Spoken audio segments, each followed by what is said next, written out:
How would you like Mr. Wonderful Paul Orndorff to be remembered from generations of fans from now? Well, what they say, a fool speaks his mind. I guess that's me. And that's I've done it pretty much, you know. I mean, if somebody said something, or if you don't think something right, don't you think you should be able to say that it ain't right? So if that's being a fool or speaking up when you think something wrong or goes against what you believe or the way your style is or something, you should be able to do it. I never once not did anything anybody ever asked me to do, any promoter. Never. I questioned it, yes. Never have I ever not done what they wanted. Now, I might have done it my way, but it still got done. I did it my way rather than the way they did it to fit me more, because it's me, you know. Right. I'm the one that... You weren't Paul Orndorff. I mean, you weren't a character. I got to keep my character just like Hogan kept his and Savage and all them. Well, I had to fight a little bit more for mine, and I did. Unbelievable. A wonderful story, a wonderful career, Paul. Thank you so much for coming back and joining us again so soon. Johnny, Jack. Wrestling fans around the corner, around the world, I'm Dan Marty. And I'm John Cena Sr. Johnny, the fans just haven't asked for it, they have demanded it. This August, we're headed back to Tampa for Wrestle House 2. WrestleMania weekend, we brought you Sinister Minister James Mitchell, TJP, Demolition Smash, Al Snow, Dutch Mantel Zeb Coulter, JTG of Primetime, and WWE Hall of Famer Gerald Briscoe for in-depth interviews and live interactive cyber autograph signings. And if you want our Wednesday Night Wrestling Insider Special edition episodes to continue, we need your help to bring these superstars' careers and lives to life. Bringing you free content 7 days each week is an expensive proposition. Between appearance fees, air travel, renting the house, the equipment, and everything that goes in to a week of shooting, we can't do it without you. As we prepare to return to producing live in-ring events, help us bring you the superstars and legends of yesterday and tomorrow by visiting Indiegogo now and check out some of the great rewards. Wrestling fans, it's going to be a wild week in Tampa the first week in August. Get ready for Wrestle House 2. This is Mick Foley. This is Harley Race. This is Shelton Benjamin. This is Mr. Wonderful Paul Orndorff. This is the Monster Abyss. And this is Daniel Bryan. This is JBL, and you're watching the MWF. Be there live.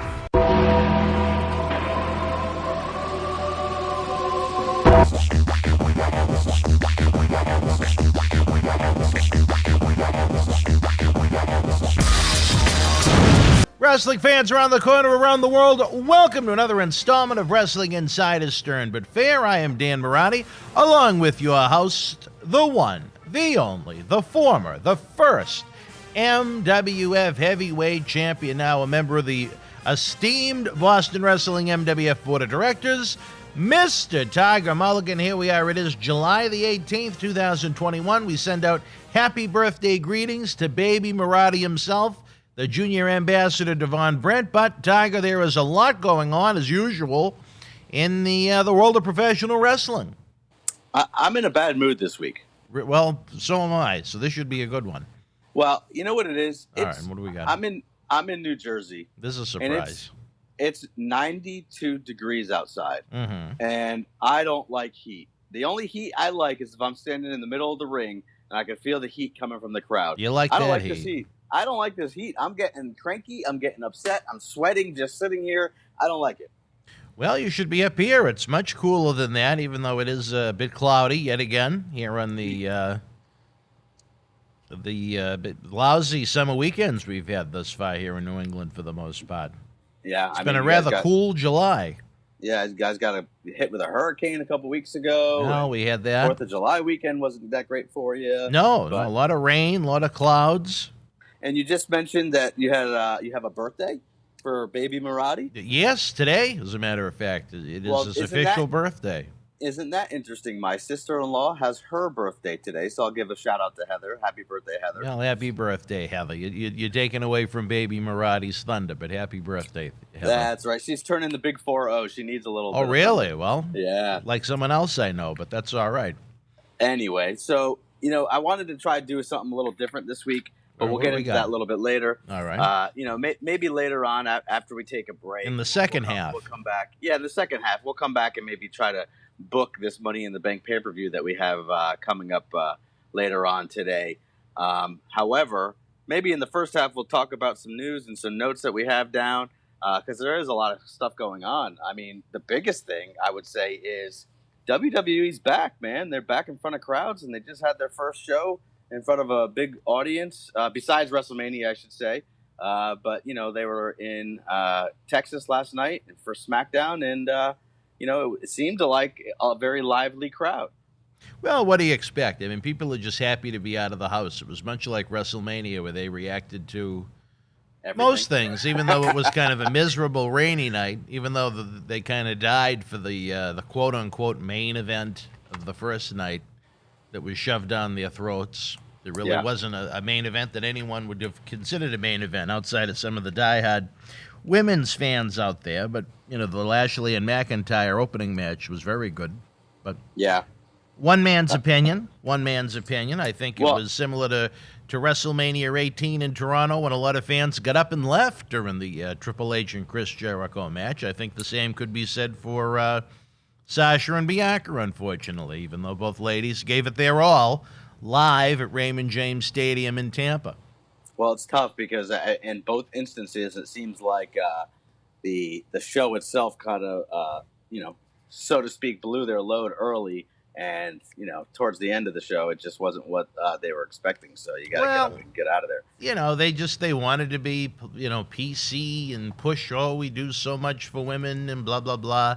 Even if it's something the fans really don't want to see, and that's, it's been my point for several years now.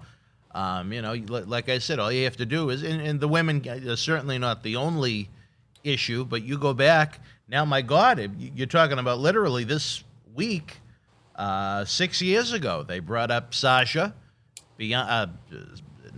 Sasha, Becky, and Charlotte the same week because of that hashtag Give Divas a Chance.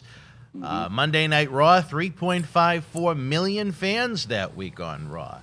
And now we're struggling to hit 1.5. Less than 50, more than half the audience has eroded and vanished in 6 years. Now, I mean, you can't put all the blame on the women. There's been a lot of bad creative and a lot of other things that have gone on over the past 6 years that can contribute to that. But to me, there is not one attribute of pushing these women and over-pushing these women, in my opinion, that you can say to me has led to an increase or helped business in any way or even kept it steady in any way. Well, I think that's the problem is they don't keep anything steady. It's just too much back and forth. You get too much start and stop, and it's too much 50-50 booking. No, I'm not talking about the booking. I'm talking about the business aspect of things. Yeah. Show me something that says they've helped. No, you can't. You can't show a thing. That's the problem then.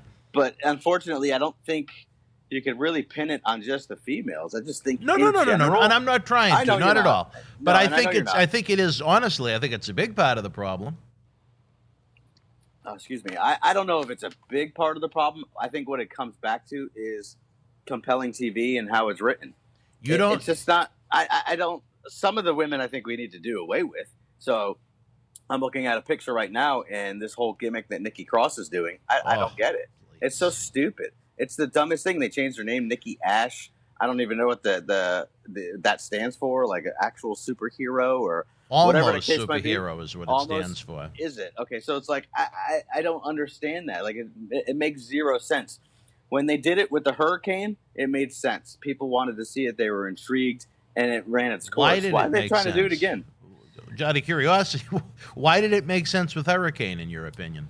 Because it was the first time doing it. Okay, fair enough. It was original, so people were intrigued by it. They can't get intrigued now because it's just a comparison. It's just if you're going to do something over, words, it is. Yeah, it's 100% stupid, and that's no. And I feel bad. How over was Mighty Molly? About as over as a fart in church. There you go.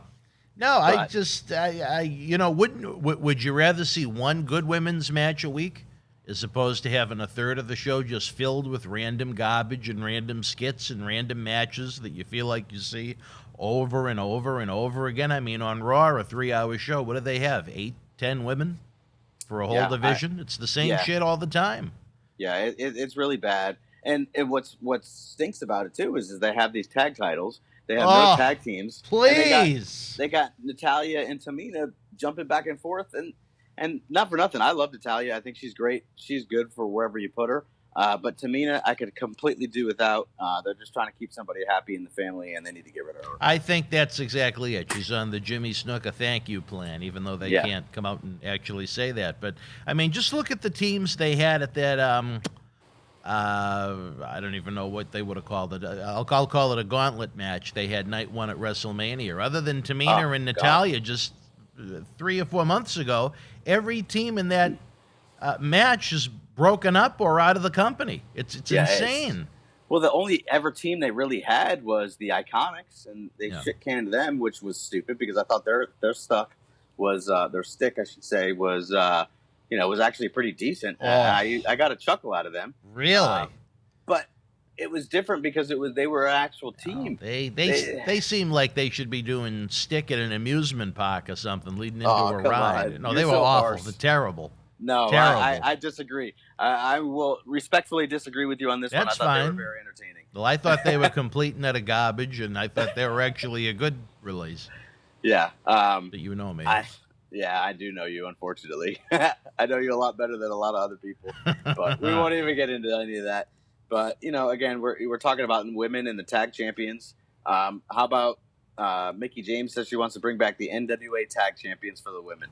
Wow. Geez, you talk about NWA not worth anything in 2021. Let's load up on even more. I mean, where are they getting these women from? I don't know. That's the whole point is I have no idea. I mean, if WWE can't fill 2 shows with good quality women talent, how are these other promotions doing it? Yeah, I don't know. I just think people are really drawing for straws right now to try to get people to watch and create some buzz. But why would you go this route? Why not have a compelling match and a compelling storyline as opposed to let's just announce, oh, hey, give Divas a chance again and make an NWA Tag Championship. It just I think they just made them an Impact too. Didn't they make women's champions an Impact too? I think so. Yeah, I don't know why one promotion doesn't sit down and say, okay, this is what WWE is doing across their 3 shows. This is what AEW is doing on their show, and soon to be 2 shows once the Friday night program begins on August the 13th at 10 p.m. on TNT, which is kind of an interesting time slot. Why doesn't someone say, let's try and do the polar opposite of everything that they are doing and try and create something different for the fans, as opposed to trying to replicate what they're doing in a much cheaper fashion? Let's face it, Ring of Honor isn't going to be able to hold up to what AEW or WWE is going to do. And Ring of Honor probably has more money than AEW and WWE put together with Sinclair Broadcasting. I mean, look at what AEW started with. They should have been AEW. But this is a company that even with all the TV stations that they own, after I don't know how many years they've owned it now, but since they've owned it, they haven't had a chance to give fans the opportunity to see the show on the same channel at the same time every week, which is why they have virtually no fan base outside of the diehards. And you look at TNA, Impact now, it's great that they're still alive and kicking. A lot of people say it's improved somewhat. There's some things that I've seen and what little I have seen of it on their pay-per-views that I think is absurd, where they have these murders and these deaths in alternative universes, which, I mean, imagine if WWE tried to do that, how they'd be crucified. But, if you can't do it right, if you don't have the talent to do it, if you can't do it in a quality way, don't go that route. Don't try to be a poor imitation of it. Yeah, I agree. I kind of relate it to that whole ECW thing. So when ECW was around, and I feel like they went against the grain and tried something different and outside the box. Was I a fan of ECW? No, not completely. Did I like some of the stuff that they did? Sure. Did it work for them for a period of time? Yes. They unfortunately just couldn't get the influx of cash they needed to in order to put a TV show on. They were paying for the show as opposed to the opposite way around, with the network paying for the show to be on. So that's one of the reasons why they went down. But well, you're right. There were a few factors in that. You know, that they got the TV slot too late. They got on pay-per-view too late. And the big two in the middle of a competitive war was rating their talent like no tomorrow. So I would have loved to have seen what ECW's numbers would have been if they had a TV show in, say, 95, 96. Certainly it would have needed upgrades from the ECW arena at that point when they were running much, much, much smaller venues. But who knows? Who knows? Looking back in hindsight. I mean, that as much as I enjoyed it, I think it would have been a turnoff to a lot of people. That blood and guts and over-the-top type things. But, of course, to me, at my age, when ECW, you're talking 95, now I was still in high school at that point. So it was, I thought it was great. Yeah, no, like I said, it was the alternative. So that's what these companies aren't doing. They look at what WWE is doing and they try to, like you said, replicate it and or try to do it better. Listen, there's no company out there that's going to be able to compete with WWE, so why try to compete with them? Dude, make it the alternative. I was listening to Jeff Jarrett's podcast the other day for the first time, and that's exactly what he said when he was building and trying to build TNA for the first couple of years. Was he didn't want to be like the WWE. He wanted to be the alternative. He didn't want to be the best because he knew he couldn't compete with the best. So why not try something different? And to his credit, for a few years there, they had a pretty decent run. They had some good talent. They tried something new with the X Division. They brought up new guys and highlighted those new guys as opposed to just burying everybody. Did they have their problems? Of course they did. They had guys like Scott Hall, who was in a bad way at that point in time, and some of those older guys like Lex Luger and Scott Steiner coming in and out and just looking for a payday. But ultimately they're technically still around as Impact. So. He had his finger on the pulse at something, and, like you said, it was the alternative. So why not try that? I don't know. I would say TNA was really in a good place from maybe late 2005 through 2008. Before the Hogan-Bischoff era. And, I understand what Hogan and Bischoff were trying to do when they came in with the thought process of they need that star power, they need those brand names that are known from national television, but it affected all of the talent that, was quote-unquote TNA homegrown or from the independents and so on. And I think it hurt the product an awful lot. I think if you go back and watch those shows, there was some Russo times when it was really ugh. But, as far as the women's division goes, look, I don't remember what year. I know it was a Bound for Glory. I'm going to say either 06 or 07. But, I mean, Dutch Mantell did a tremendous job putting together the original, I think it's called the Knockouts division in TNA, when they had Gail Kim and Awesome Kong on top, and they built some other girls. And, and I'm 99% sure that was Dutch Mantell's project, was to handle the women's division because of what WWE had, and he did a really good job with it for a couple of years before the Russo influence took over too much, and it became what it became. Yeah, no, I agree. And you talk about a guy named Dutch Mantell. What a mind for the business that guy has. Have you ever gotten a chance love to sit Dirty down Dutch. And talk to him? He is such a. I talked to him. I was at a show with him once, and it was way in the afternoon, and just sat and talked to him for what seemed to be hours on end, and it was just felt like bullshitting with one of my buddies that I hadn't seen in a long time. You know what I mean? What a great guy, great mind for the business. Somebody that, why he's not doing consulting work somewhere is beyond me, but that's beyond my pay grade, I guess. Well, we've enjoyed having him on Wrestling Insiders Special Edition. He joined us down at Wrestle House in Tampa. We look forward to having him again to share his thoughts and memories and stories. You can find those episodes in the archives, or you can get them ad-free. And the new episodes you get the early access to over at patreon.com/Boston Wrestling. Help keep Wrestling Legends working. The more you guys that subscribe, the more we can bring in people like Dutch and other fine talents. But Dutch has got an outstanding mind for the professional wrestling industry.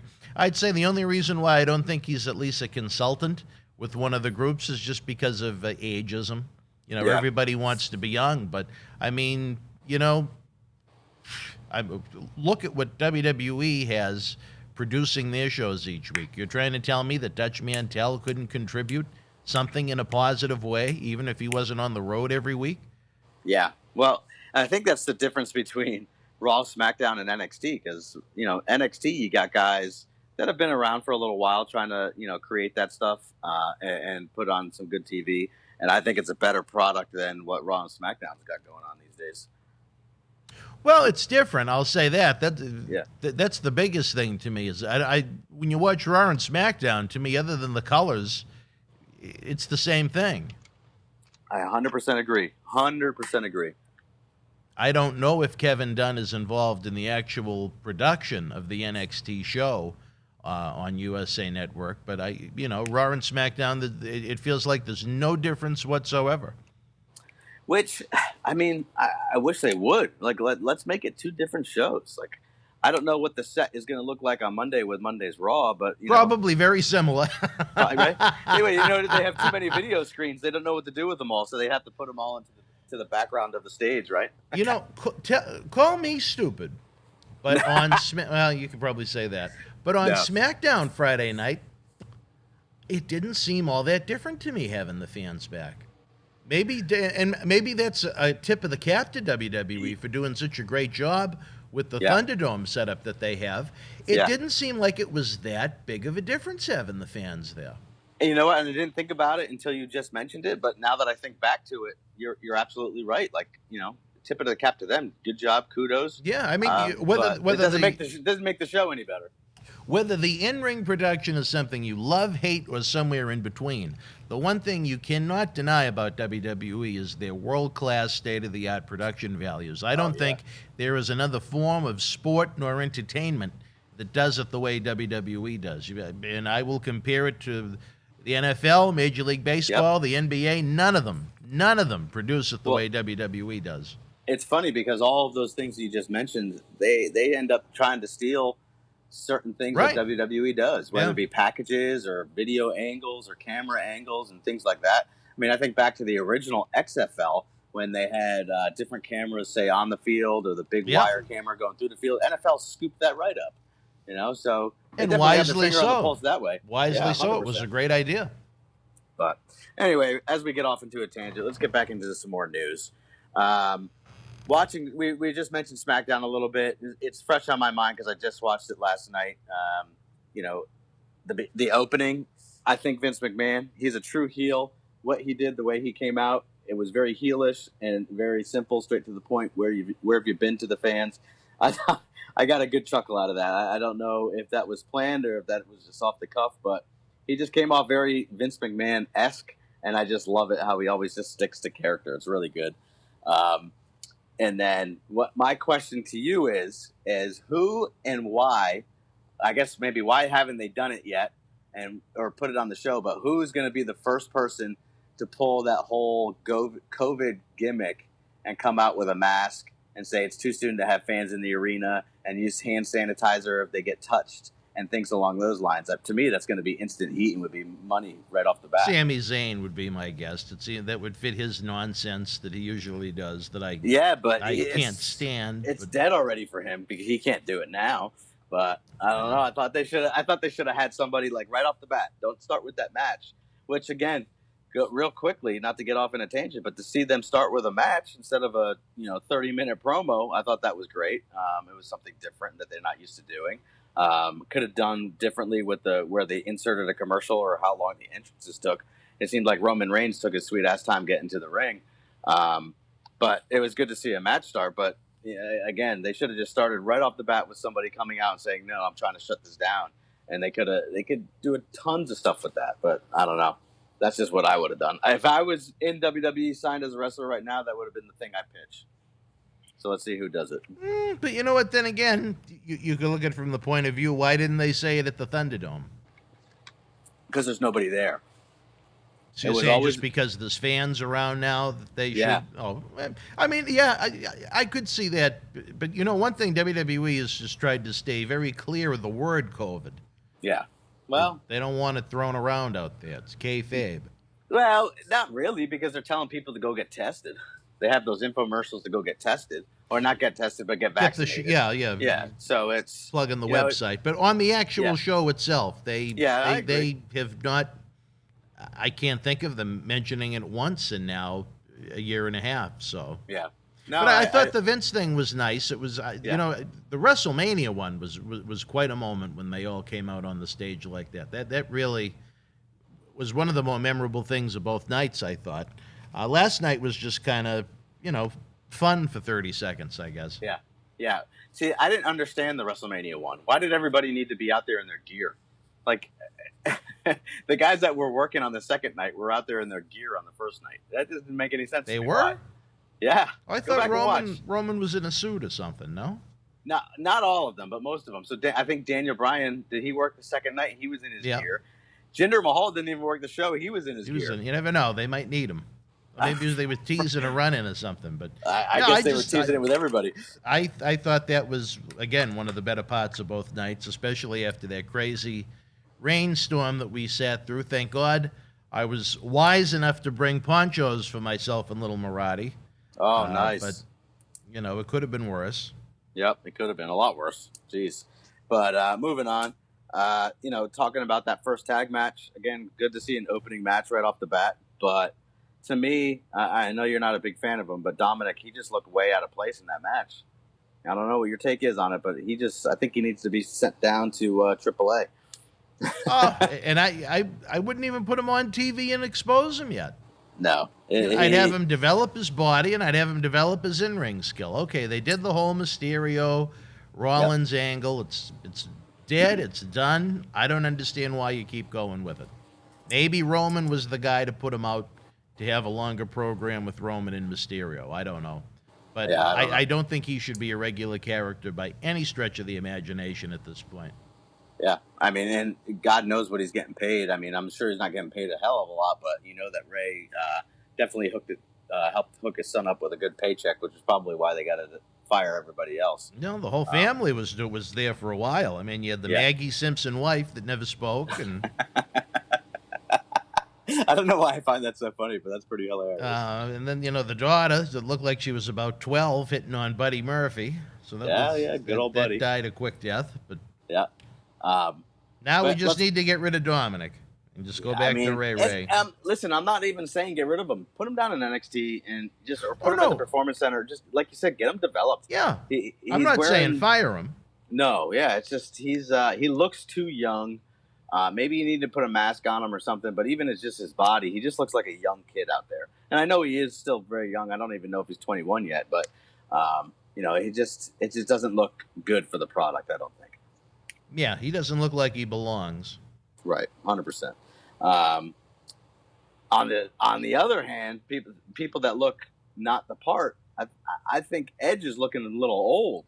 I don't know. Well, maybe it's just me, but the bags under his eyes, the gray in his beard, and I love Edge. I think he's great. He's tremendous in the ring. He's great on the mic, but he just, again, it just looks out of place. He just looks very, very old. And to me, you know, it could go one of two ways. If Edge ends up beating Roman, then, you know, to me, it looks like Roman got beat by an old man, and it kills off your top heel. But then if your top heel pins Edge, Edge is so old he shouldn't have been in there in the first place. So it just doesn't. I don't think it helps anybody in this part. I would have saved it for SummerSlam, to be honest, but that's just one man's opinion. Like I said, I think they could have stretched out Mysterio to a couple of pay-per-view. Well, that wasn't even on pay-per-view last month. That's right. They did it on SmackDown instead. Yeah. But, you know, I think Edge is, you know, he doesn't work like an old guy. From what we've seen of him. So I think at the end of the day, that's what counts. If he was moving around like, you know, a 90s Hogan or a 90s Kevin Nash, I mean, you know, it is what it is. But he's in tremendous shape. It's just facially, you know, he looks a little tired. Yes, he does look very tired. Maybe it's just two kids driving crazy. I don't know. Maybe he's listening to his wife's commentary on NXT. Or his wife is giving him commentary at the house and it keeps him up all night. Anyway, you know, we talked about, you know, some name changes and stuff. They have some new faces on SmackDown with Shotzi and Knox. Why did they change their names? Or shorten their names, I should say. I don't get it. What's the point of it? Do you have any clue? Just any so they insight on can that? feel like they're superior to what's being done in NXT. Just so they Oh, can it's so say, "Oh, we're stupid. making this tweak just to make it just a little bit better." Is my thought process.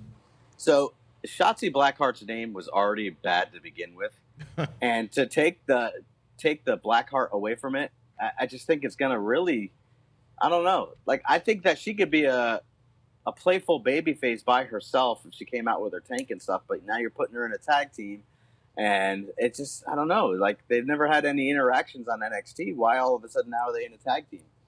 Again, it goes back to the way that things are written. Like, oh, this person looks good. Let's just put them together for us to break them up in 2 weeks. I think I don't know. Again, sometimes I have a hard time keeping track of what's said on what show, but I think with her little tank, she'll be over for a short period of time, and then they're going to overdo it, and Otis syndrome, and then no one will care or want to see her ever again. Well, you bring up Otis. I thought Otis looked good this past Friday. I love when you do that. It's the greatest. You do it so well, it makes me think Otis is on the other side of the phone. Well, like I said, you know what? I don't dislike what they're doing with Otis right now. I think the only problem was they presented him like a complete and utter idiot for the better part of 2 years. He needed a break. He either needed to, if it was up until the late 80s, send him to another territory for 6 months, or take him off TV for a while like they're doing with The Fiend right now, and then bring him back as something new. To do the change on television over the course of a couple of weeks, it's like, oh, here we go. Okay, let's just pretend everything that he's done over the past several years never happened, and now we believe he's this shooter all of a sudden, this monster, after he was presented as a fool for so long. I don't think it helps. No, it doesn't help, but I do like what they're trying to do with him, at least. So we'll see. We'll see where it goes. Who knows? Maybe he'll get hit in the head and he'll go back to being that fun-loving Otis that everybody loved. No, we don't need the fun-loving Otis. I hated the fun-loving Otis. I know you did. You hated it with a passion, which is why I love bringing it up and busting your balls about it. But one last note on SmackDown, something very, very minute, but I think goes a long way with me, is, I don't know if you noticed this, but Roman Reigns' championship belt actually had snaps as opposed to Velcro. And I don't know why, good. but I hate the Velcro. I think it looks stupid, and it had snaps, and I loved it. I loved everything about it. I didn't notice that. Well, you know what? I say good for that. Hopefully they're doing it to every one of the belts. Yeah, right? I think any man, nothing against the women, but I mean, should be able to snap a championship belt together. And wear it to the ring. Right. But maybe that's just the old school bitterness in me. I don't know. Because we're all bitter at times. I have a lot of that. I know. How about moving over to Raw with your buddy Xavier Woods getting a clean win over Bobby Lashley? And I actually sent you a text message right after it happened. You said you hadn't watched it, and I said, and I'm glad that you didn't, because it was so bad. It made Bobby Lashley look like weak and terrible, and I don't understand the booking. What's the point? Yeah. You're speechless. I get it, but it was don't. the wrong guy to do it with. I guess maybe is the right. If it wasn't Lashley, I would have got it. But with Lashley, like if it was, say, Apollo Crews losing, like, he's got the Intercontinental title, so if he lost to somebody, let's say Apollo Crews was the world champion for whatever reason, and he was facing Kofi on Sunday. Okay, I could see that a little bit more than someone like Lashley, who they're trying to groom for big money matches coming up at SummerSlam and WrestleMania. You know what I mean? Right. No, yeah, to me, it just made him look really, really weak. He was crushing this guy, pretty much squashing him the entire time, and then a simple roll-up, a small package is going to get him. Like, and I get it, roll-ups are quick like that, and maybe you could catch him off guard, and that's the reasoning behind it. But when you're that weak, it doesn't make sense to me. And when you're a guy like Bobby Lashley, who's a brick shit house, almost 300 pounds of pure muscle, no body fat, and you get rolled up and you get held down for the 3, again, it just doesn't make sense. Now, maybe they're going, I didn't catch the tail end of Raw, but I read about it. They're I guess he destroyed the MVP set and things like that. But, he's been distracted with the girls and the partying that he's doing. I get that point of it, but that didn't come across during the match, which is why that portion of it doesn't make any sense to me. So I don't know. I don't know. It wasn't for me. Did it make me want to see Kofi and Lashley anymore in the pay-per-view? No. So like I said, I get it. It was just the wrong champion to do it with. Yeah, I understand. If it wasn't someone that had so much credibility, if it was like Miz, the times they've put the title on him for whatever reason, okay, I'd understand that, but not Lashley. No, because like you said, the Miz isn't somebody they build up as a killer and that could beat anybody. He's a chicken shit heel that backpedals. So I get that point of view. With Lashley, he's not a chicken shit heel. He goes head on, like a bull. And to me, they made him look weak. Now I get their point, and I get what they're trying to do to make it look like he's vulnerable going in, and that Kofi has a better chance of winning. But come on, Kofi's a tag team. You're not going to put over. I mean, I guess they did already, but that's when they had 3 guys with the New Day, and they put him over as champion. But I think it was a different situation, and you just know that he's not going to win. So I just don't know why they're trying to push it down our throats. Well, that is the understandable thing. They wanted to make it seem like that, Kofi had a better shot at winning. Yeah, but I don't know. Like you said, does it make me want to watch it? No, it actually makes me not want to watch it. And if it comes on, I'll take a bathroom break. Wow. All right, well, there you go. I don't really have many other notes. Maybe just some NXT things right now with my boy Cameron Grimes and LA Knight. I loved what they did the other day. I got a chuckle out of that. It's good old school type of booking. I don't know if you watched it or not, but to me it was pretty funny. And then it looks like your close personal friend Mandy Rose is back on NXT. Well, maybe they'll teach her how to work, which would be a good thing. That would help the cause. Which is funny though. Like we were just talking about tag teams a little earlier, and wasn't she like in a pretty serious tag team with Dana Brooke and they just broke it up. Yeah, they were the second coming of the British Bulldogs in '86. Oh, speaking of British Bulldogs, a little quick segue. Looks like Harry Smith is back in town with WWE. He did a dark match last night. They waited an awful long time to pull the trigger on that, considering the planned main event for Survivor Series 2007 was supposed to be him against Shawn Michaels, but what are you going to do? Better late than never, I guess, with old Davey Boy Jr. Hopefully he has great success. He's getting a little long in the tooth, 30. I think he's about 35. Yeah, he's getting up there, but what I like about it is he's a fresh face that people may or may not remember. It doesn't matter if they do or not. And he doesn't need to be a top star or a top champion. He just needs to be there to maybe help enhance some guys, get a few wins under his belt, that mid-card guy that could just put on some decent matches and maybe create a little bit of buzz. And I like that they brought him back because I know that he's created some buzz when he's done his stuff with New Japan and his stuff with MLW and things like that. At least he's got some size to him. Yes. He's not a little guy. He's much bigger than Davey Boy, height-wise, I think. Height-wise, I don't know if he's as thick as Davey Boy was. No, definitely not. But as far as the height goes, much taller than Davey Boy. Yep, but I think it's that time. We're getting the cue from the back. All right. Well, we're going to take a brief time out, fans. Catch up on what's going on here in the world of Boston Wrestling MWF with some of our friends. We'll be back after this brief timeout. The World Wrestling Federation was live at the Pittsburgh Civic Arena in Pittsburgh, Pennsylvania, Friday, July the 18th, 1980, as we send out a big-time happy birthday to MWF Junior Ambassador Devon Brent. In the opening contest, Tor Kamada beat Rick McGraw. Johnny Valiant with the win over Bill Berger. Andre the Giant, Gorilla Monsoon, and Pat Patterson defeated WWF Tag Team Champions the Wild Samoans, and Captain Lou Albano in a 2 out of 3 falls match, 2 falls to 1. Bobby Duncombe victorious over Johnny DeFazio. Hulk Hogan won a 16-man battle royal. Hulk Hogan beat Rene Goulet. And in the main event, Ken Patera with the win over WWF World Champion Bob Backlund via disqualification. If you were in Pittsburgh live, share your memories in the comments section below. Use the links in the description box to keep Wrestling Legends working in our eBay store and on our world-renowned Patreon streaming service so we can bring you more interactive superstar shoot interviews to relive the good old days of professional wrestling. Check it out.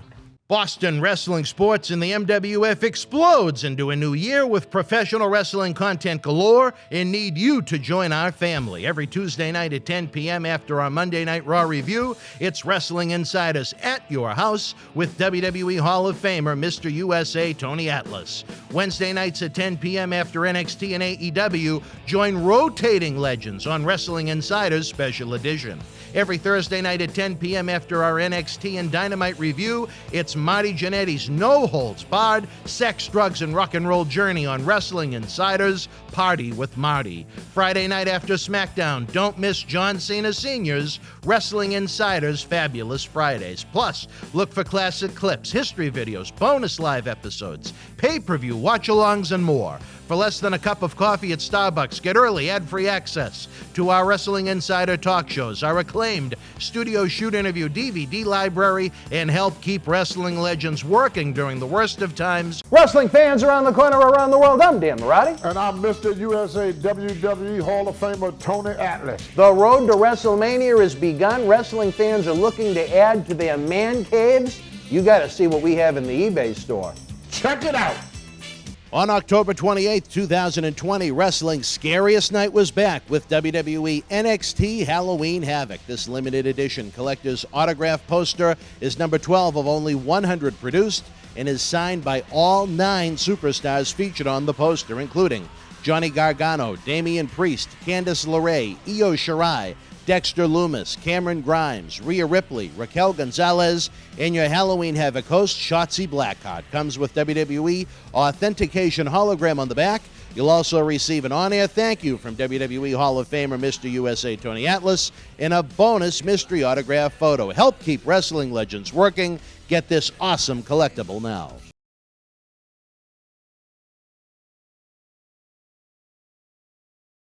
WWE is coming home to Kansas City with Monday Night Raw.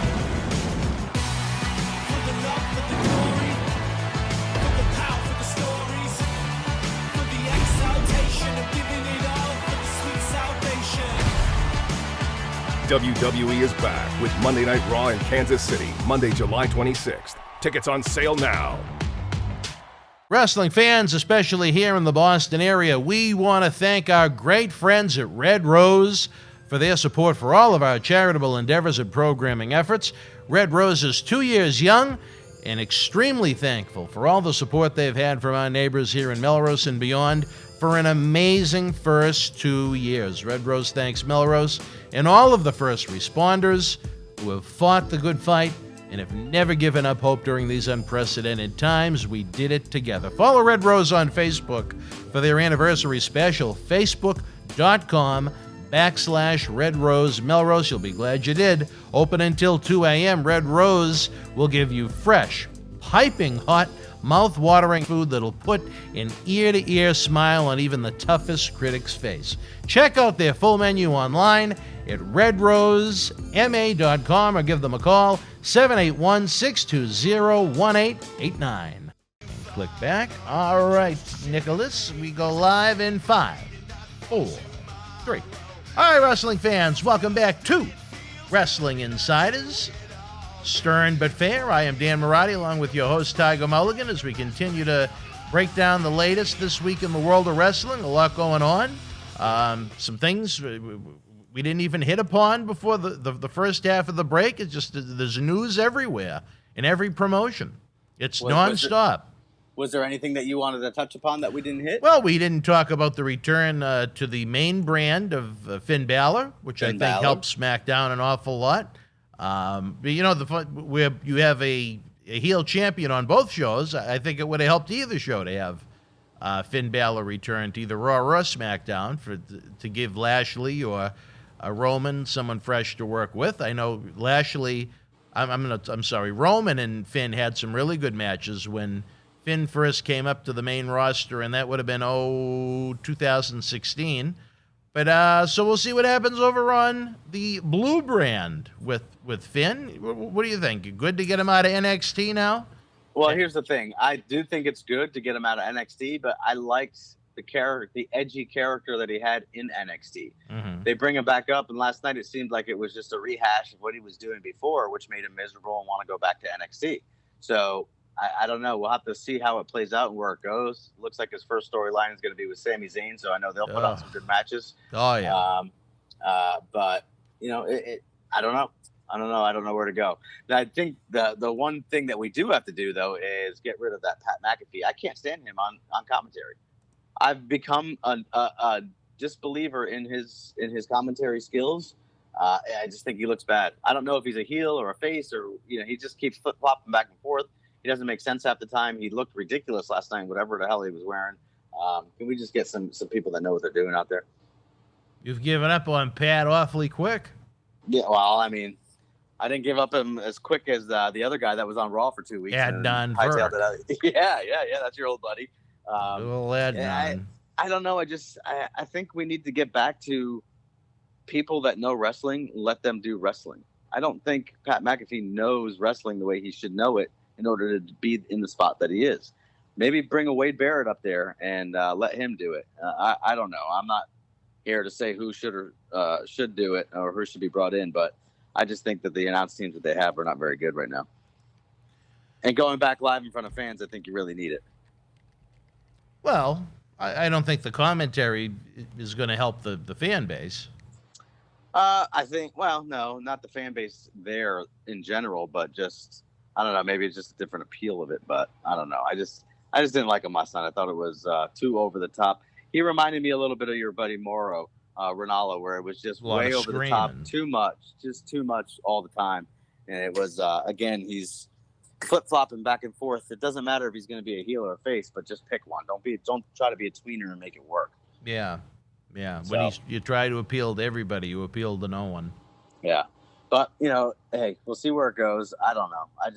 He doesn't appeal to me, so maybe we can get Corey Graves back over or something, because he seems to be a little stale on the Raw brand. Well, it's going to be interesting to see how many of these returns for SummerSlam when they come back. John Cena is apparently earmarked for a return to SmackDown. I don't know how excited Pat and his shorts will be for that. Yeah. And Raw, pending returns of Goldberg and Becky Lynch. So, I mean, that should, at least for a short-term period, freshen things up. I don't know if Becky's going to wrestle right off the bat. I don't know how long it takes a woman's body to really get back into competitive condition after having child. So that'll be interesting to see. Yeah, I mean, why Goldberg? I don't. That's somebody that I think is. His streak is over. I think it's time to just put him out the pasture. I don't think people want to see him. But Well, that's my personal opinion. he's got 3 matches left through the end of next year. So Does he really? Yep. What's he getting paid per match? $1.5 million. I know it's several million a year. Yeah. Oh, unbelievable. I love how these people get paid $7 million a year to work 3 days. And they don't even pull their weight. Billy Goldberg. Well, he does a few TV appearances to help build the matches up. But, at least... You've seen it once, you've seen it a million times. But I guess that's the show these days. It seems like it's the same story over and over again, where he comes in to face the champion and lose. I guess outside of when that horrific night in Saudi Arabia where he went over on The Fiend, when The Fiend was white hot, which was just horrible.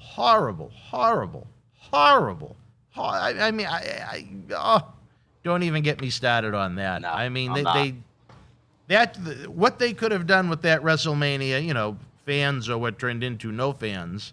At that point, it really didn't even make a difference. But, Yeah, I'm lost. I really am. No, I thought they didn't want either Roman or Fiend to lose. I get that, but I think Cena and Goldberg would have had a little bit of mainstream appeal to it, and then you would have had 2 guys that could go, as opposed to what turned into some people loved it. I thought it was one of the more grotesque things I've ever seen, that Cena and Fiend match they had last year at WrestleMania. And then, it was so bad. and then to end WrestleMania with Strowman and Goldberg going about 2.5 minutes, it was just awful. And now the guy isn't even in the company anymore to show how much value he had. Yeah, which is, I don't know. That whole WrestleMania itself, I think we just kind of need to erase. It wasn't a good show by any means either night. But credit to them. I'll give them credit where credit's due for putting on something, so early on in the game when it came to the pandemic. So I'll give them that credit, but it was just a bad show overall. It's too bad they didn't come up with Thunderdome a little earlier. I think that really would have added something to it, as opposed to just that boring, empty arena wrestling they had for so many months. Yeah, it was bad, but it is what it is. They had, to their defense, they weren't expecting or planning. No, and how could a you? worldwide pandemic? So yeah, how could you? You can't. It's impossible. But hopefully they'll be a little bit wiser. If, knock on wood, something, God forbid, happens like this again, they'll know what to do and can kind of just keep it in stride. But well, if nothing else, they know they can go back to the Thunderdome concept that worked. So, but knock on wood, we won't have anything like that anytime in our lifetime again. So let's move on. Let's play a little Booker Town and book this pay-per-view and, what do we got? See where it goes. So, we have your SmackDown Tag Team Championship kickoff match with Rey and Dominic versus the Usos. For me, I think you need to. I think they're gonna put Rey and Dominic over, but I think they should be putting the Usos over on this one. To tease the dissension between the Usos. Yeah, they have to. I think what they should do is continue with this whole storyline they have going on with the head of the table, and then you could do the Usos saying to Roman, "Well, look at us, we're the champs, we're the best. Now we could be the head too," and maybe do something along those lines with that type of story. Either way, it's not a match I'm looking forward to, only because of Dominic, who's in the match. It's probably why it's on the kickoff show, but we'll see where it leads to go from there. I don't think it belongs on the kickoff show. I would either have put it on the pay-per-view or I would have saved it for SmackDown. I don't think that many people watch the kickoff show, and I think it's kind of, if nothing else, an interesting match.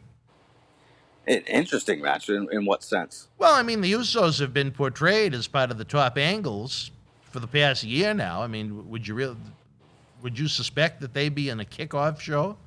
No, but they've never really been ever featured in the past, and with the way that they feel about the tag titles in general, that it's kind of coincides with what the company thinks. So, well, no, I understand that point of view as far as they don't lose much sleep over the tag team titles either way. Right. It's just, if you look at that show, I hate to say it because of the people involved, but I think that match should have had a featured spot on the show before the Raw tag team title match. Yeah, I agree. I don't think Omos is over, and I don't think, as much as I love Warbeard Hansen, I don't think anyone really cares about the Viking Raiders. In the SmackDown match, the Usos, like I said, have been involved in a main angle now for the past year, and Rey Mysterio, a legend in his own right. We may not like Dominic, but I think there's more to that SmackDown match than there is the Raw one. One man's opinion. I'm happy that the Viking Raiders are booked. Yes, I agree, because again, you mentioned Warbeard Hansen, and he's a great guy. Worked him a bunch of times, so good to see him in a good spot, and looking up for him. And I'm glad that he's back, because I know that he had a bit of an injury and some surgery and things like that. So good to see him back and healthy and doing what he loves to do. Sure is. But what I would love to see is, and I know it'll never happen, but you take these two tag matches, right? So I'm going to go with the Usos are going to win the SmackDown match, and I'm going to go with the Viking Raiders to win the Raw match. And then let's do a unification match with these two at SummerSlam and only make one tag team champion for the entire company to work both shows. Why not really mix it up? And where they've gone to this version that I hate of 8 people in the Money in the Bank matches, why not do the unification in a Money in the Bank match? Hey, anything's possible. You can do whatever you want with it. I think it's great. Well, the matches are already booked. I don't think they're going to add a third Money in the Bank ladder match the night before, but It'd be different. It'd be kind of fun. I don't think that Yes. they've never done a tag team Money in the Bank ladder match. But you know what? If they want to go with 8 bodies, take the 8 guys, and the winner of the unified tag team champions. The women's the pathetic women's tag team title is, across both brands. Why not the Right. men's? They don't have enough Yeah. tag teams. Yeah, and again, make it worth something. Make it, bigger and larger than life, and that way the championships actually mean something as opposed to just having everybody a champion these days. So that's what I would do. That's how I would book it. As opposed to just another boring, pointless women's Money in the Bank match where they take their lousy-looking bumps and say, oh, the women did it, the women did it. Oh, please. Nobody cares. We're not there yet. Don't get stern on the women just yet. right. We're not there. We All got to right. talk. Well, maybe you can get stern with the women because you got your Raw Women's Championship match, Rhea Ripley against Charlotte Flair. Feel like I've seen it more than enough, and I really don't care. Whatever life Rhea Ripley had when she first came in, it's like they sucked a vacuum cleaner in the personality that was in her, and now there's just nothing. It's like she's lifeless. She should be doing the Alexa Bliss thing. There's nothing. Oh my God. And Charlotte and her new elf-looking face, I don't really care for that either. Well, so here's the thing. I do like Charlotte. Rhea, I can do without it. I don't think she's got much personality. As you said, she comes out and stomps on the stage and makes it look real tough. But I'm going to go with Charlotte on this one. And I think that in order to enhance the women, then you need to enhance the champion. And in order for the actual championship to mean something, you got to have a top babyface chasing the champion. So, maybe that's when you bring Becky back, or you bring somebody else, enhance them up. But, who knows? But I think Charlotte needs to have the title and lead that division. To me, it's like 1 week Charlotte's a face, the next week she's a heel. And the same thing with Rhea Ripley. Neither character is well defined to me. Yeah, but what kills me the most is that, and I know the whole thing with Bayley happened, but they put that women's match on last night with Bianca Belair and Carmella. It's, again, these are titles, they're championships, they're supposed to be prestigious. We're just giving it away for free as opposed to putting it on the pay-per-view, so to speak, or the monthly special show. It just kind of devalues that championship in my eyes. And I thought it was also a bad idea to put 2 lousy women's matches on back-to-back. Yes. Yeah, but that's what they do these days. It almost is, it's odd to me. It's almost like they forgot, or I don't know if I should say they, but, whomever's doing, the formats and stuff is, they just kind of lost their way and they just kind of throw something together. And, this is what happened in WCW back in the day where when they started really going downhill, they were writing the show when the show was still on. Or just going on. So they do that now in WWE a lot now too. They change it in the middle of the show. It's terrible because I don't know. Maybe it's just because they didn't have fans. It was tough to gauge what's getting over and what's not. So they just didn't know what to do, and we'll have to wait and see how things pan out. But I don't know. It just seems like they're really, really lost in their way. They don't know how to format a show. They don't know how to put commercial breaks in. They don't know how to write TV.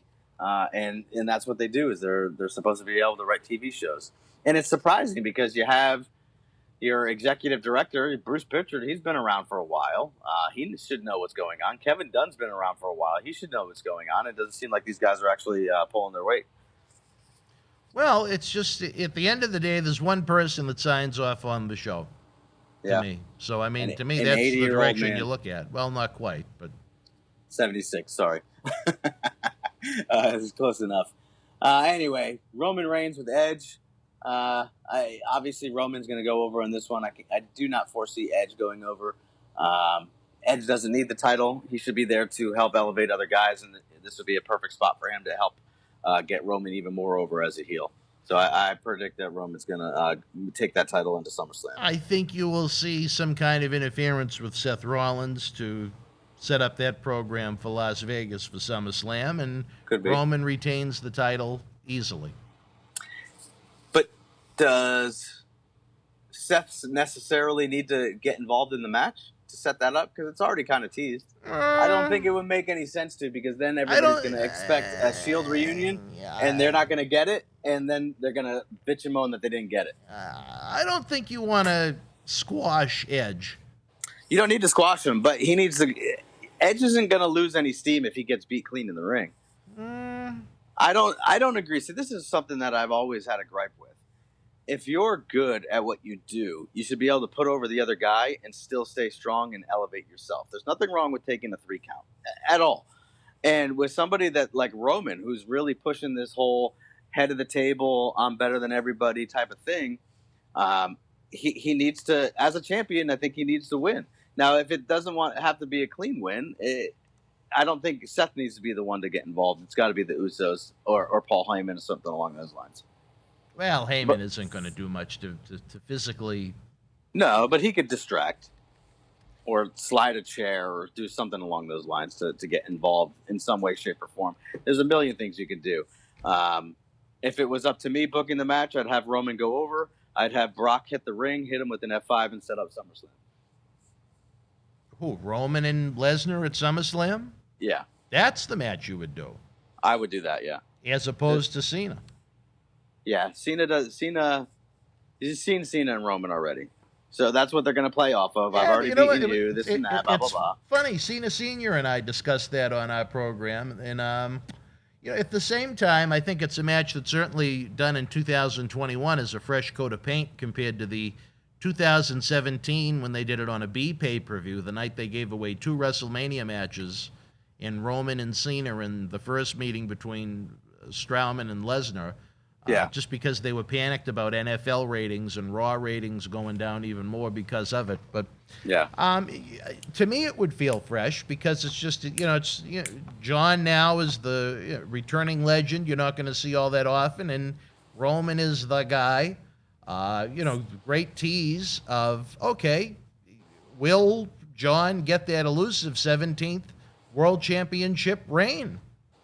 And I see where you're coming from with that, but then do it on Raw with Bobby.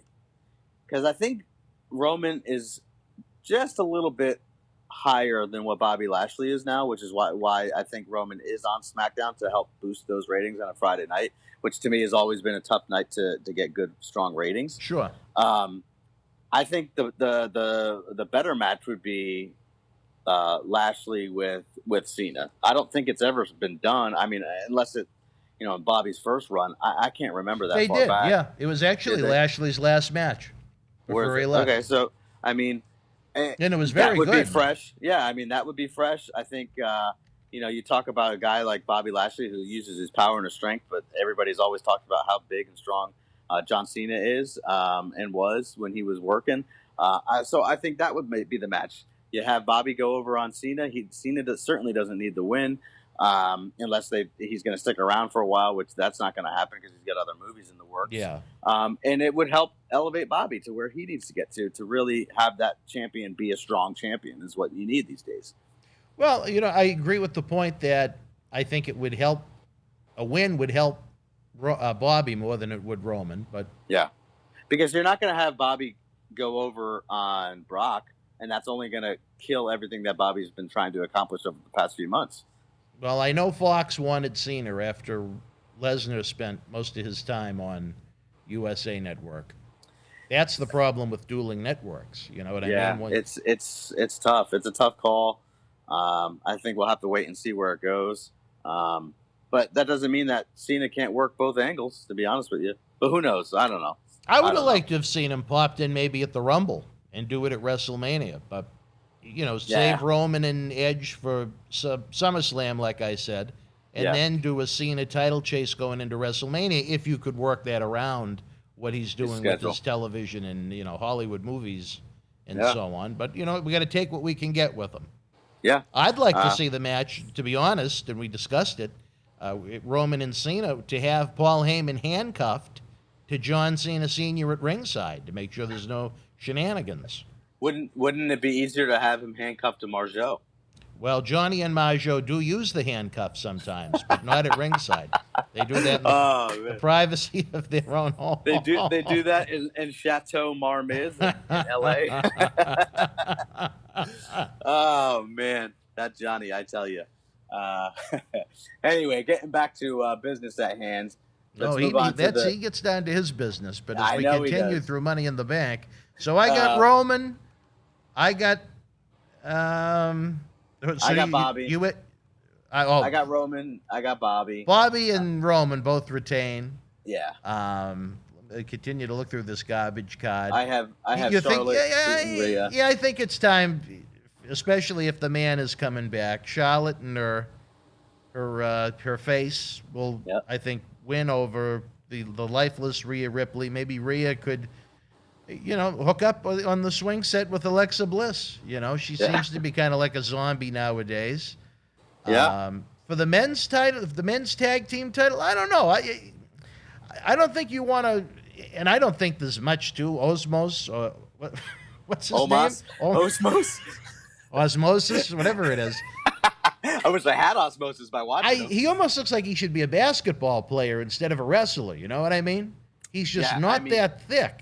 He's like a supersized indie guy. It's funny that you mentioned that because I feel the same way about the guys that are with Jinder Mahal. Yeah. Whoever those two goofs are, they're big, tall guys, but like the one guy, Shanky, I think his name is. Shanky? Shanky and Is that Deer. really his name, Shanky? I think so. Don't quote me on that. I'm not going to look it up right now. I'm glad that I popped it, but I'm pretty sure his name is Shanky. Well, he can't even get into the ring. He almost walks like Great Khali did, and Khali couldn't move around for the life of anybody. So it's like, I don't know. These guys are big and tall, but they don't look impressive. They don't look like they could kill people. So yet the other nameless big man they recently brought up that they put with Apollo Crews, he looks like a dangerous guy, and he's kind of thick. I like him. I don't know what his name is for the life of me, but at least he looks like he belongs. You know what I mean? I think he's Commander Aziz, right? Yeah, it's Commander something now that you mention it. But Osmo, what is it? Osmosis. Omos. Vince is calling. He doesn't want us putting Osmos, whatever his name is. Oh man, you're never getting hired again. I'm just happy to see two MWF alumni in this match with AJ Styles and Ivar. The human being in me would love to see Viking Raiders win, but from a business point of view, I would keep the titles on AJ and Omos. And I almost got it right. I would do it differently. So I would give it to the Raiders. I would give it to the Raiders and have AJ split with Omos, whatever the hell his name is. Blaming him for the loss, and then have Omos be a babyface. There's nothing. He could be a Big Show babyface. And you're right. There is nothing. That's how I would do it. To me, he looks like a 250-pound, 7-foot tall guy. What do you do with that? Yeah, he's not physically imposing. Tub of shit. Yeah, exactly. He's maybe not. They should have left him with Tozawa and the Ninjas. I don't know. Oh God, that was so bad. Anyway, for the men's tag team title, I don't know if we came out with decisively. Who do you got? I got the Raiders. No. I'm talking about the SmackDown one. I'm sorry. I got Usos going over in this one.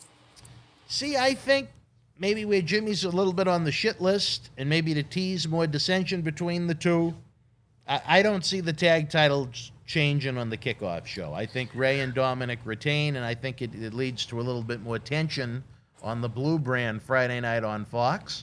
So we disagree on the tag team title matches. We agree on the women's title and the men's title matches.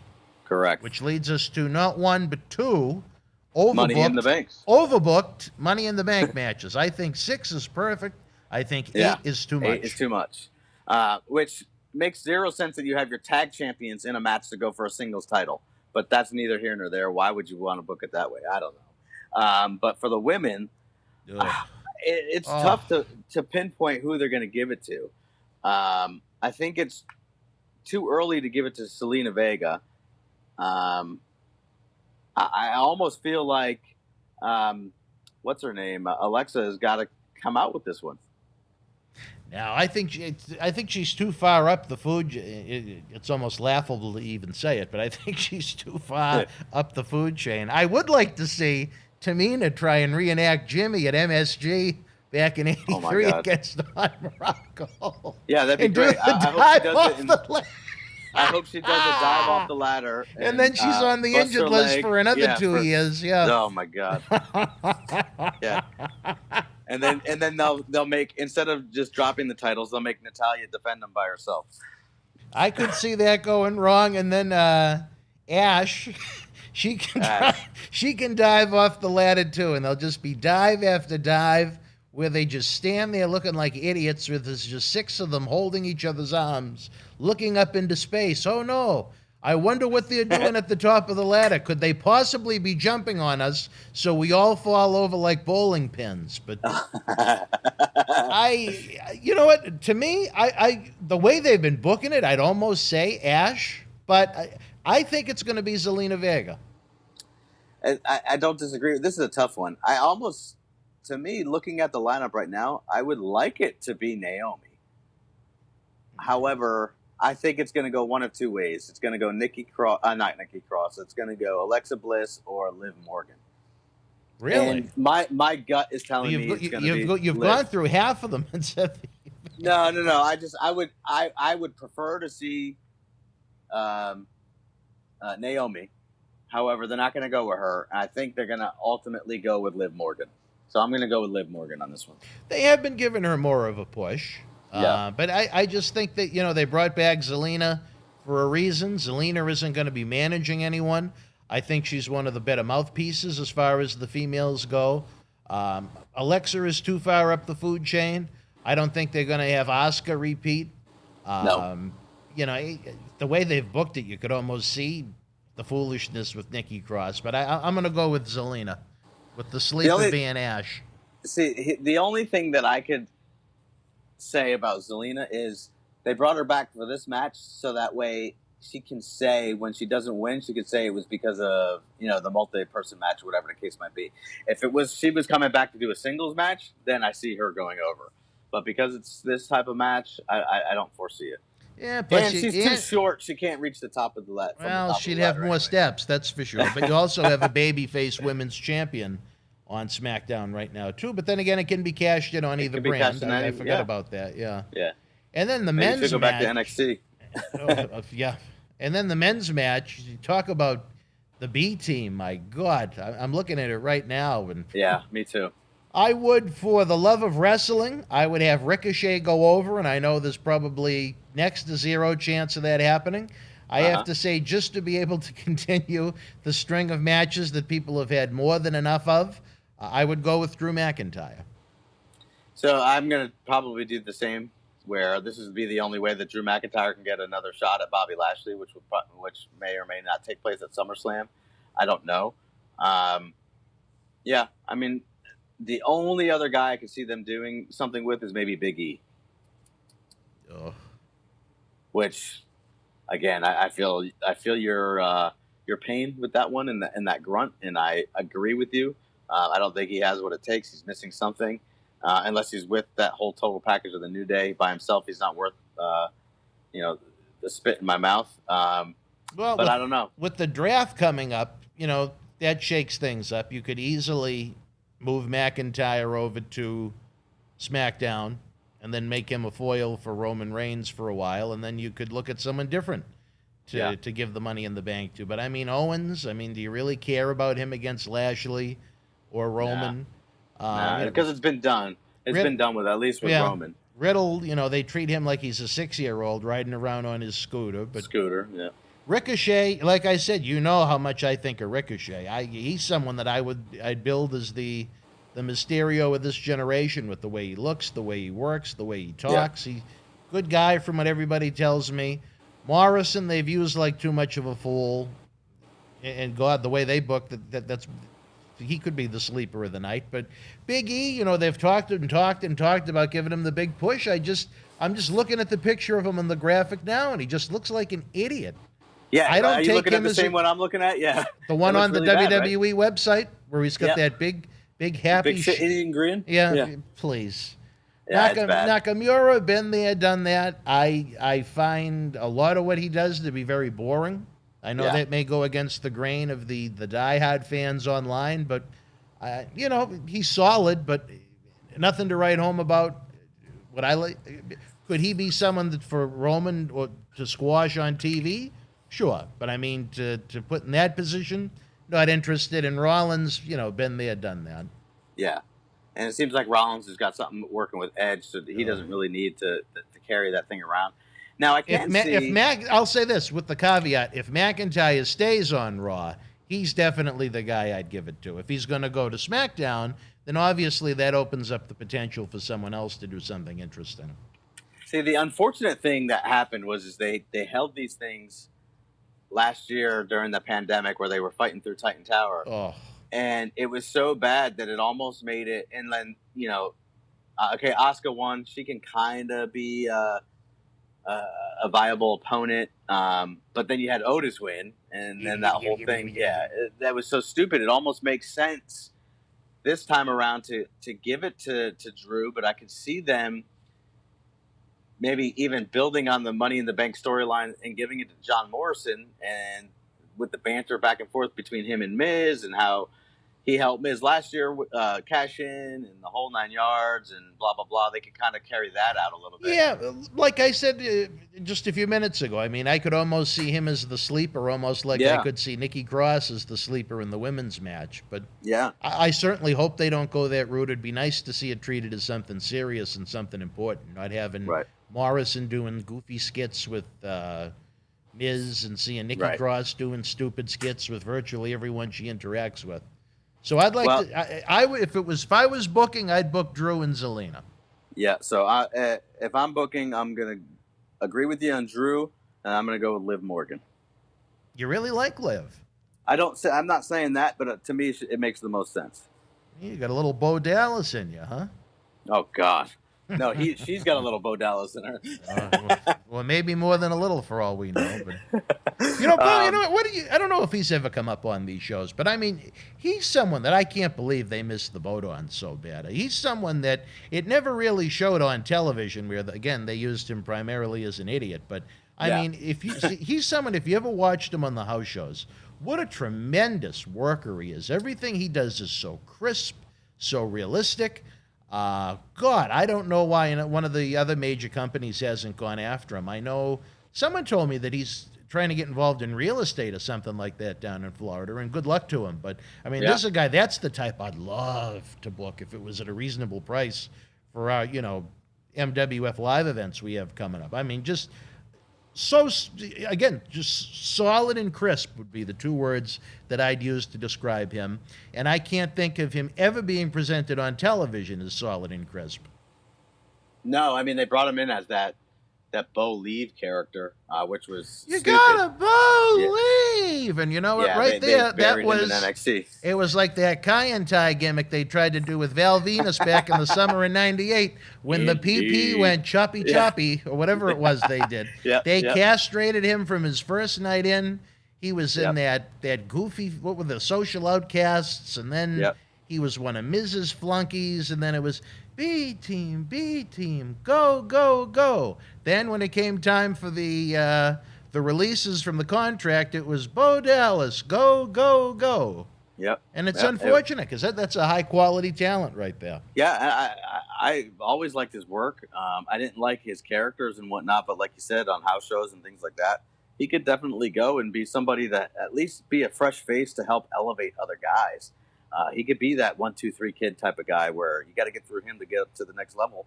But they just didn't see him that way, unfortunately.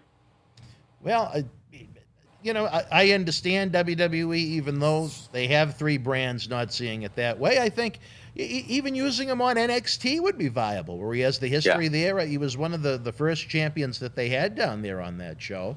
But I mean, I think he'd be great in AEW. TNA is always looking for good talent. He might be too big for Ring of Honor compared to the size of a lot of those guys that they use, but it's crazy to me that we have so many promotions right now trying to sign virtually anyone that has any mainstream experience, unless he doesn't want to go out and work, that he doesn't have a job. I'm pretty sure his 90 days has got to be pretty close to coming up, if not there already. If not already, even his old buddy Joe Hennig, I thought he was a good worker too. He's a little long in the tooth. Is he? Yeah, but again, he's older than us, so. Yeah, but he could be somebody that brings at least a little bit of value in to a mid card and could help guys backstage with, you know, even just camera work and positioning in the ring and things like that. People forget, like, I guess we're talking and chime into like the normal everyday fan, but you know, people forget there's a lot that goes into even just putting a match together and making sure you're in the right spot at the right time. And somebody like that, and even, you know, Bo Dallas, those two guys would be perfect for that type of situation. He's kind of a big guy too, so I don't know. I mean, I don't understand why someone hasn't picked up on the colognes. You know, I think they actually were allowed to go in the ring and work, they were fantastic together. Oh, they were really good. Yeah, really good. And for them Primo, not to be, I really liked Primo. Primo, I thought was Primo really, was really Primo, good. baby. Yeah, he was great. Especially where there's such a lack of tag teams. Look at all the tag teams WWE has gotten rid of. And, you know, every promotion seems to need tag teams. But, I mean, if you have imagined, per se, you bring in Dallas and Henning as a team to AEW, imagine how big they would look against a team like the Young Bucks. Yeah, I mean, Joe Henning's a big guy. He's bigger than me. Yeah, I guess he's got that Billy Gunn syndrome where you don't realize Billy how big doesn't. he is. Yeah, you never realize how big Billy Gunn is until you're standing next to him. But he crazy. we had, I don't know if you know this, but it's kind of a nice fact. We had Larry Henning, his last appearance before he passed away. He came with us to New Orleans for WrestleCon. Hopefully, maybe you can join us in Dallas to promote the talk show next year. But anyway, because he was deteriorating, we had to bring in his wife, too, which is Irene Henning, one of the, if you were to make a movie and you wanted to have the ideal Mrs. Claus, it would be Irene Henning. Just one of the nicest, loveliest human beings I've ever encountered. And you know me, when I'm on the show, sometimes I swing for the fences when it comes to those that I don't like. But when it comes to those that I do, I like to be heavy with praise, like I just was with Bo Dallas. But just Irene Henning is just out of this world, fantastic lady. I'm sorry that I've lost touch with her since Larry passed away. But, you know, even though Joe now he's in his room, there was a point to bringing her up. She told me how smart they were with their money. You know, apparently realizing, you know, anything can happen and this might not be a lifelong proposition. They took the money that Joe made and they put it in the bank and they lived off of the money that his wife made. She did something in the medical field. Wow. So, you know, they have a pretty good stash of cash in the bank. Joe was there for probably a decade, right? Yeah, easily. Yeah. And he wasn't making chump change, I'll tell you that. He wasn't a millionaire by any means, at least, you know, a downside guarantee, but he could easily be that 500 range. No. Yes, easily. 500 grand? Yeah, easily. No. Yeah. No. I disagree even with the that year one. he was Intercontinental Champion, he didn't even come close to sniffing that. No. I don't know. If he had a couple of 200 grand years, okay, but not no. You know what's funny to me is, so these guys are. We'll just use Joe Hennig. Say, for argument's sake, he's only making $200 a year, right? And that's with WWE. And then they come down on the Indies and they want 25 grand a match. And I'm not saying Joe would do something like that, but these guys are. They don't realize the independents are not WWE and they don't have the bank account of WWE, so they need to get themselves in check. Well, you know what I think is funny is, you know, lucky for me, I worked with Ed Cohen, who was in charge of the live events back in 2000 and 2001, and he explained to me how their pay structure works, which really hasn't changed all that much 20 years later. A lot of these guys, you know, whatever their downside guarantee is fine, but they are paid per event. Right. Or most of the undercard guys working the house shows is $500. Yeah. And then they go to the Indies and they're looking for $2,000. Yeah. It's really funny because I mean, with their pay structure, isn't it like don't they pay the talent with say what 3% of what the net is from tickets and whatnot? Is it 8%? Okay, so well, not to say for house shows, for the year annually, about 8% goes to the talent. But for the house shows, whether it's a sellout, whether it's 10 people in the crowd for whatever reason, the minimum amount payout, at least until recent times, was $500 a guy. You could not make less than that. which is even funnier because back when I had the opportunity to do some of their TV stuff, it was, God, it started. I remember the first time I got booked was 250, and then come to the last time I got booked, it was like almost 400, like 375. Well, I'm talking So it's about like, contracted talents but still, on live like, events, not extras. I know that, but what I'm saying is, it's funny how they pay the extras. Oh, say, I see what you mean. Okay, You know yeah, what I mean? yeah, yeah. And then, like, to your point, these guys are coming off TV and saying, "I want 2,500 a match." Like, Well, come on. You want to look at it even funnier. Go back to the days of the quote-unquote golden era when you and I were growing up and loving WWF. The guys that were under contract were getting $50 for the TV tapings. The extras were in many cases getting $1.50, if not more. Yeah. So the enhancement talent for those TV tapings were getting paid better than the superstars. But, doing the TV tapings was part of the deal to get your persona over and make you a viable personality for the company. But I always thought that was funny that the job is, quote unquote, we're making more money at the TV tapings than the actual main talent that was basically given a little money to get dinner off of. But the way you got to look at it is this: if you're not paying those guys, say, somewhat decent to do that job, the job is to make the other ones look really, really good and strong and whatever. So, say you do got to duke them a little bit more than what you got to duke, say,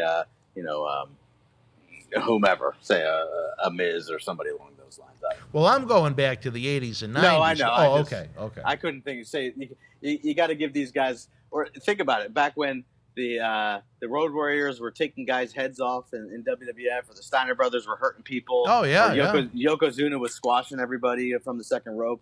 Yeah, you got to give these guys a little bit extra. Or if they're facing Brutus Beefcake and getting their hair cut. Well, you get even more for that. Yeah, of course. Or if you're going to get the snake Damien thrown on you, yep, that was worth a little bit more. So yeah, hey, Barry Horowitz did it the right way, man. Barry Horowitz and my man, Iron Mike Sharp. They were around for I don't know how long, and they made probably a pretty decent living at it. Well, Iron Mike has passed away, and he's still in the shower. But what are you going to do? Oh, come on now. And hey, as we wind down, I just want to get your thought on something real fast. What do we got? So, Money in the Bank is coming up very shortly, and as we talk about minutes away at this point. Minutes. Yeah, I mean I'm looking at the graphic of all these guys that have been on TV and whatnot. You would think that them knowing, like they know that they have to build new talent, they have to get new faces, they have to make things fresh for now that they're going back in front of live crowds. Why wouldn't they use this as the opportunity to put 8 fresh faces on this and take guys that haven't been on TV or that we know very little about and give them the opportunity to work this match? I don't think they have enough people for it unless you brought them all up from NXT. I mean, look at how small the rosters are now with all the people they've gotten rid of. You got to look at it. Since the onset of the virus, they've released over 60 talents. Yeah. I mean, that's enough to start another promotion with. It's funny. I didn't realize it was that many. Yeah. That's crazy. You could start a 4th brand. And not for nothing, why not take, like, if it was me, if I was Vince, I would look at this and say, okay, screw it. I'm going to throw the rule book out of the window because it's 2021. I'm going to go to Ring of Honor. I'm going to go to Impact. I'm going to go to AEW and say, give me a couple of your mid-card guys. I want to put them in this match. You're not going to put them over, but give them a little bit of exposure. It's only going to, to me, it only is going to enhance the other product, which is going to help enhance my product.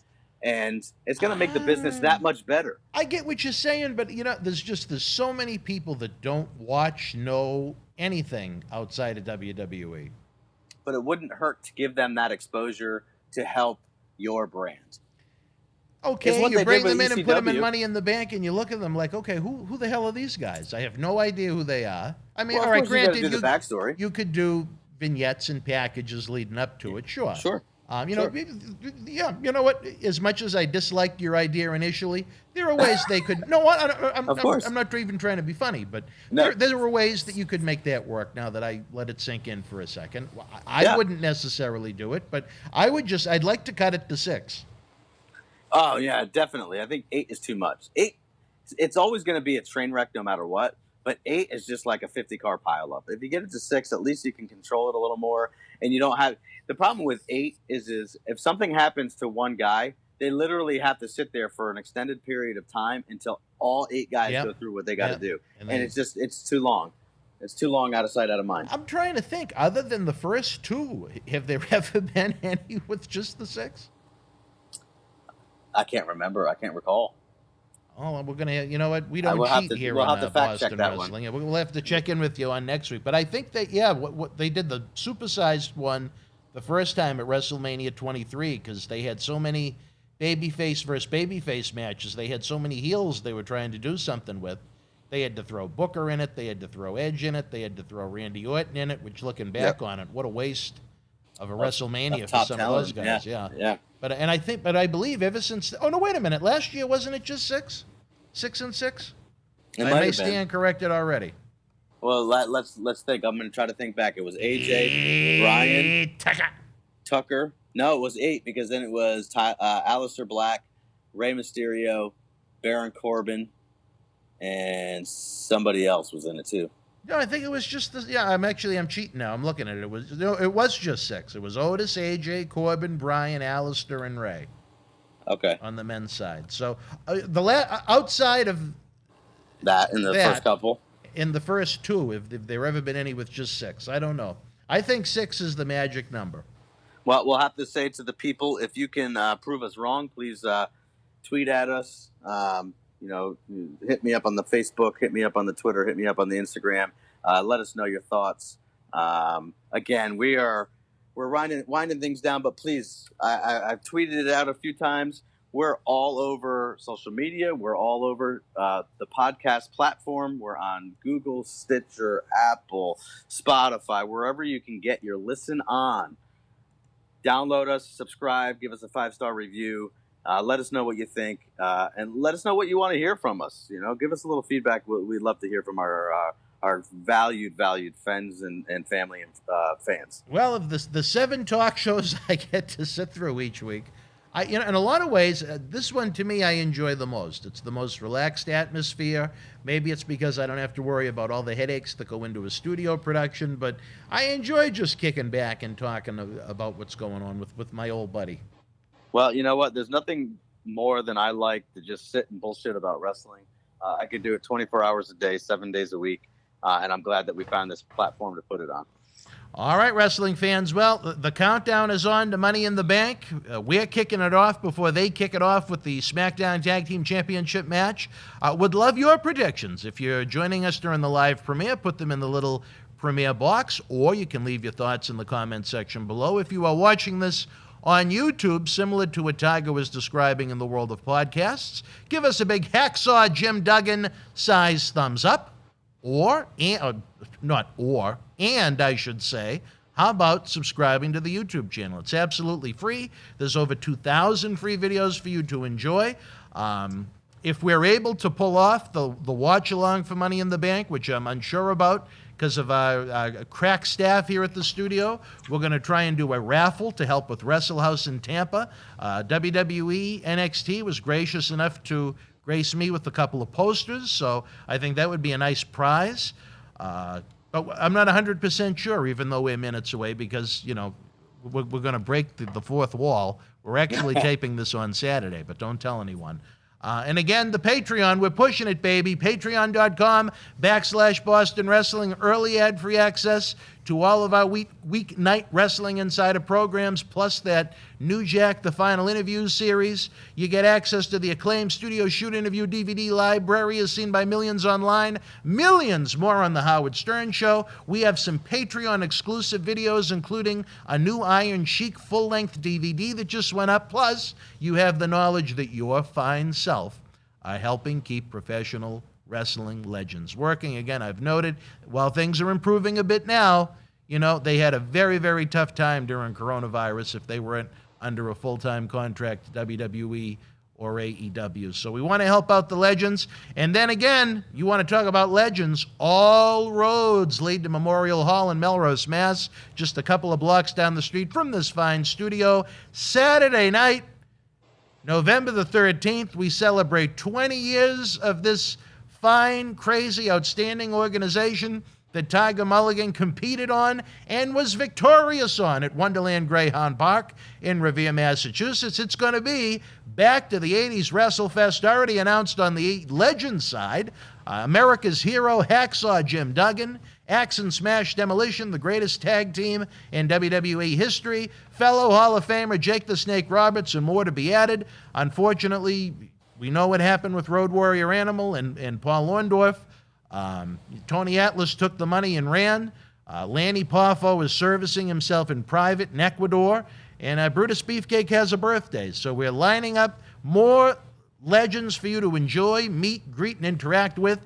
For our great fans on Patreon, tickets are on sale now. Those all-inclusive VIP packages and general admission tickets. If you're a Patreon member, the link is on the Patreon now. Whatever is remaining from the original pre-sales in these Patreon pre-sales will be available to all fans on Friday, August the 6th. So keep those 2 dates in mind. If for some reason you're not on Patreon for whatever reason, I won't take it too personally, but August the 6th will be the date where everybody can get their hands on discounted VIP packages and discounted tickets, because the price is going to go north. It's going to go up. So act while you can. It sounds like a great time, and I haven't even gone through it yet. I can't believe it. Well, so. I'm telling you, check out those VIP packages. Check out everything you're getting for the price. It really is, to me, one of the great values in professional wrestling when you look at what Fanfests charge nowadays. You're talking about you're going to be meeting a minimum of 8 80s legends all in one spot at one time. We're even doing the giant group photo. I mean, where else are you ever going to have you talk about social media credibility. Imagine having your picture taken with 8 WWE legends and Hall of Famers all in one whack. I mean, that's Instagram thumbs up galore, baby. You could become an instant legend yourself by getting your tickets through the Patreon right now, or as you noted before, August 6th. Scoop them up, because supplies will not last. These things are going to blow out. Well, for the VIP packages, that is a true statement. Those are very limited because of the limited amount of floor seating that we have. But there's so much in those VIP packages, it would even make Greg Valentine smile. Oh, my old buddy Greg Valentine. The ham. Oh, that's right. I forgot about that. Yeah, you two just had your war in Pittsburgh. It was a war to settle the score. Nonetheless, I came out on the losing side of things, but he cheated, and I want a rematch. And if I get my hands on him one more time, I'm going to tell him who's the real boss. Well, Annie wants a rematch with him too, but that's a different podcast. Different kind of wrestling. We'll save that for our Marty Jannetty discussion. All right. For Tiger Mulligan, I'm Dan Marotti. We hope you enjoy Money in the Bank. Leave us some feedback no matter how you listen to us. We'll see you next Sunday back at our traditional time of 7 p.m. Eastern. Until then, you and yours be well. Good night from Boston and New Jersey. Later. Bro. Thank you for joining us. Please give the video a big thumbs up, leave us a comment, and subscribe to the channel to enjoy more great content. Don't forget, you can help keep wrestling legends working. Check out our eBay store and join the Boston Wrestling family at patreon.com/Boston Wrestling so we can produce more in-depth shoot interviews.